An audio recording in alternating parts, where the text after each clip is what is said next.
इज्जत, सुकून और इत्मीनान कैसे हासिल हो सकता है? बांटने से। देखो एक असूल है, मैं यहाँ गेंद मारता हूँ दीवार पे, वापस किधर आएगी? मेरे पास आएगी। अल्लाह का एक सिस्टम है, जो दोगे वो लौट के वापस आ जाएगा। आप लोगों की इज्जत शुरू करें, आपकी शुरू हो जाएगी। लोगों की खिदमत शुरू करें, आपकी हो जाएगी। लोगों को सुकून दें, आपको मिल जाएगा। जो बांटोगे वो मिल जाएगा। जो चाहते हो उसको बांटना शुरू कर दो। ना मिले तो मैं आपका मुजरम। जो भी चाहते हो, जो चाहते हो, रिज़्क चाहते हैं, रिज़्क बांटो। जो बांटोगे वो बढ़ के मिल जाएगा। क्या इज्जत भी रिज़्क की एक किस्म है? रिज़्क की किस्म है।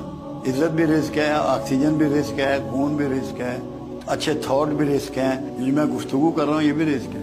सिर्फ खून तो नहीं है इसमें, खाने पीने की चीज़ है। वो तो जिंदा रहने का सिस्टम है, खाना पीना। असल रिज़्क तो थॉट्स हैं आपके, आपकी सोचें हैं, आपके तख़य्युलात हैं, जो आपके जहन पे उतरता है वो है।